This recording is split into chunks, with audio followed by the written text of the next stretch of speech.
Most Muslims have absolutely no clue what their own prophet said about how Allah forgives them and rewards them with paradise. They tend to think that Allah simply decides to let their sins slide. Most Muslims don't know what Muhammad said because their leaders hide it from them. Why would sheikhs and imams hide what Muhammad said? Let's find out. Sahih Muslim 70:11. It was narrated that Abu Musa said, "The messenger of Allah said, when the day of resurrection comes, Allah, glorified and exalted is he, will give every Muslim, a Jew or a Christian, and he will say, this is your ransom from the fire." Sahih Muslim 70:12. Aun and Sa'id bin Abi Burda narrated, "No Muslim man dies, but Allah causes a Jew or a Christian to enter the fire in his stead. If you're a Muslim and you die, Allah will send a Jew or a Christian to hell in your place." Sahih Muslim 70:14. It was narrated from Abu Burda, from his father, that the Prophet said, "On the day of resurrection, some Muslim people will come with sins like mountains, but Allah will forgive them and will place them, the sins, on the Jews and the Christians." You can have mountains of sins, not to worry. Allah will take those sins and put them on the Jews and Christians, and the Jews and Christians will pay for your mountain of sins in hell. So, if you're a Muslim with a mountain of sins, does Allah simply forgive you? No. Someone has to pay for what you've done. Who pays for your sins according to Muhammad? I do.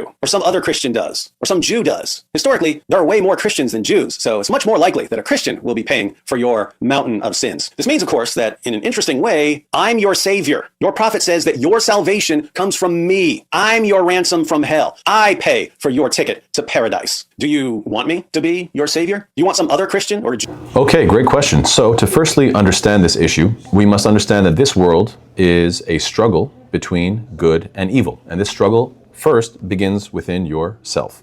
We believe, as Muslims, we believe that each person has a home waiting for them in heaven and in hell. Every human being has a home waiting for them in paradise and in hellfire. Both are waiting for you, and your life choices are taking you to either one or the other, as mentioned by the Prophet ﷺ, who said, "لا يدخل أحد الجنة إلا أري مقعده من النار لو أساء ليزداد شكرا ولا يدخل النار أحد إلا أري مقعده من الجنة لو أحسن ليكون عليه حسرة."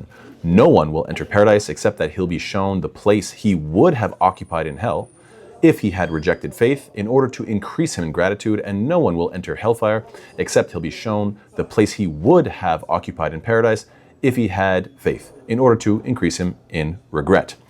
So that's the first thing we need to understand, that you have these two homes, and it is your internal struggle that's going to bring you in one direction or the other. The second point that we need to understand is that this struggle between good and evil isn't just internal, it extends to others as well, because everyone is either calling to good or calling to evil through their words, through their example, through their deeds, or both, through their words and actions and so forth, through their example. So if you're a good person and you do get to heaven, then the people of hell receive their own punishment and your would-be punishment that they were calling you to. Meanwhile, not only do you get your home in paradise, but you also get their would-be homes in heaven that you were calling them to. And this is mentioned by the Prophet ﷺ, who said, ما منكم من أحد إلا له منزلان منزل في الجنة ومنزل في النار فإذا مات فدخل النار ورث أهل الجنة منزله فذلك قوله تعالى أولئك هم الوارثون. Each person has two homes, a home in paradise and a home in hell. If a person dies and enters hell, then the people of paradise inherit his home. And this is what Allah mentions when God says in the Quran, in Surah Mu'minun, ayah number 10, أولئك هم الوارثون, those are indeed the inheritors. So, this is the concept of inheritance. It implies that something previously belonged to one person, but they lost ownership and you gained it, so their loss was your gain, hence you inherited it from them. This applies to everyone. However, we find in the following hadith, this controversial hadith that we're dealing with, the Prophet ﷺ tells us, لا يموت رجل مسلم إلا أدخل الله مكانه النار يهوديا أو نصرانيا. No Muslim would die, but Allah would admit in his stead a Jew or a Christian into the fire. So the question obviously becomes, why did the Prophet ﷺ specify the Jew or the Christian? And the answer is, because the Jews and the Christians have some remnants of past scriptures. So it's easier for them to recognize the prophethood of the Prophet Muhammad ﷺ. Therefore, they are more responsible. With great power comes great responsibility. They are more responsible. Instead of being a light to the rest of humanity, if they decide to become an obstacle to the truth and an opposition for the believers, then they are particularly guilty, hence why they are being highlighted here. So that's the first whole concept I want us to understand. Then, furthermore, there's another very important concept we need to explore, and that has to do with oppression and injustice. When you do evil to somebody, that person can take your good deeds or give you their own bad deeds on Judgment Day.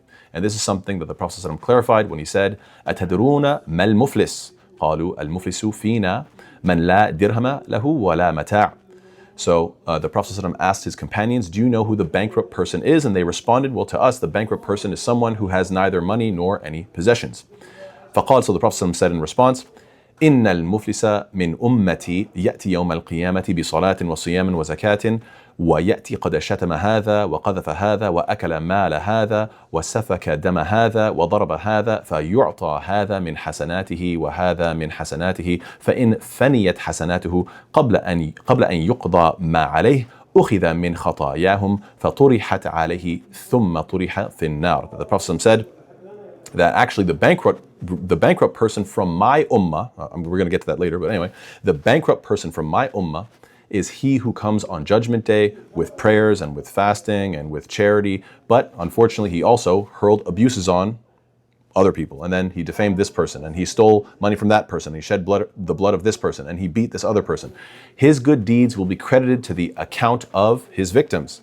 This one, and then this one, and the other, and so on and so forth. And if his good deeds run out before he paid his debt, then the sins of his victims will be cast upon him, and then he'll be thrown into the fire. Now, I want you guys to highlight to notice what's being highlighted here.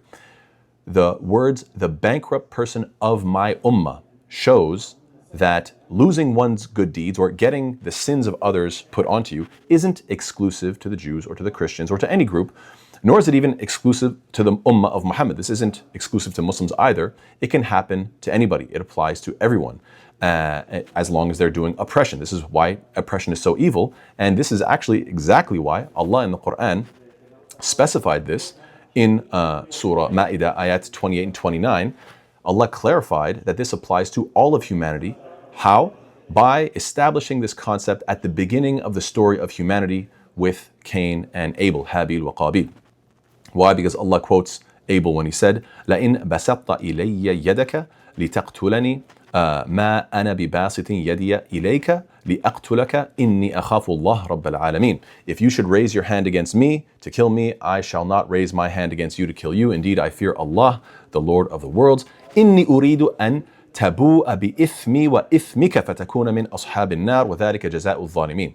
Indeed, I want you to obtain thereby my sin and your sin, so you will be among the companions of the fire, and that is the recompense of the wrongdoers, the oppressors. Okay, so by oppressing his brother, he is getting the sin of his deed, which is the deed of murder, and he takes also his brother's sins, whatever evil deeds he might have done in his life.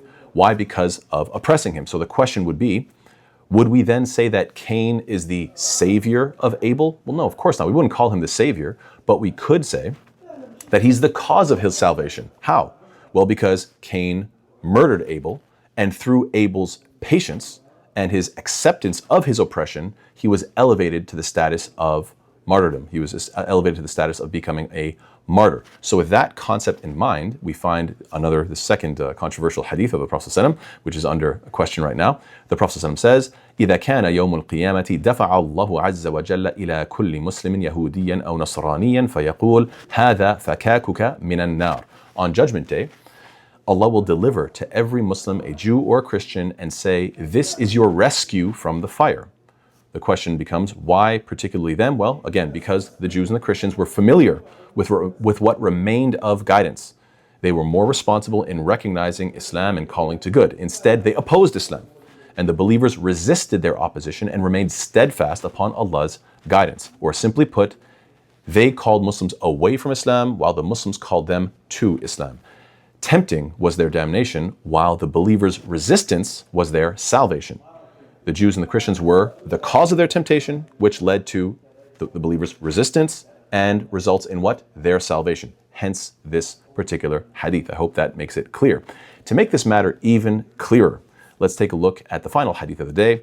Again, this controversial topic. The Prophet ﷺ says, يَجِيءُ يَوْمَ الْقِيَامَةِ ناس من المسلمين بذنوب أمثال الجبال فيغفرها الله لهم ويضعها على اليهود والنصارى. Some Muslims will come on Judgment Day with sins like mountains, and Allah will forgive them, and He will place them on the Jews and the Christians. So again, the Jews and the Christians are being highlighted because they had the remnants of guidance from the past scriptures.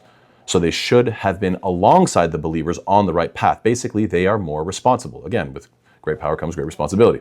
So when they tempt the Muslims towards evil and the Muslims fall into temptation, but then repent after that, Allah will forgive the Muslims who repented from the mountains of evil deeds that they did. Why? Because they fell into temptation, but they repented.